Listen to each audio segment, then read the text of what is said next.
шунавандаҳои иззатманд, акнун таваҷҷӯҳ намоед ба як хабари варзишӣ.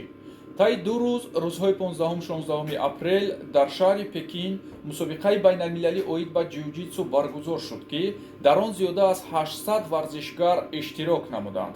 варзишкори муваффақи тоҷик Меҳроҷ Камолов дар ин мусобиқа аз 2 навъи муҳориба тавонист медалҳои тилло ба даст биёрад.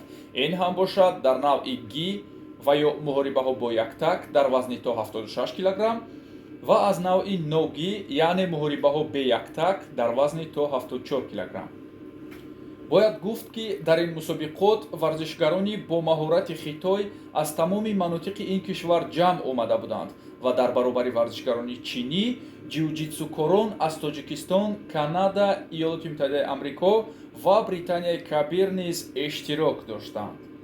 акнун Меҳроҷро роҳ сӯи мусобиқаи дигар аст. мусобиқаи навбатии ӯ мусобиқаи AGP Pro аст, ки санаи 29-30 апрел дар Ханчжоу баргузор мешавад, ки варзишгарони ҳирфаии ин навъи варзишро ба ҳам меорад.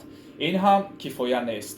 санаи 2 май дар шаҳри Ҷинани, Чин, мусобиқаи BFG Kings Invitational аз рӯи варзиши ҷиу-ҷитсу доир мегардад, ки дар он танҳо варзишгарони номдори Чин даъват шудаанд.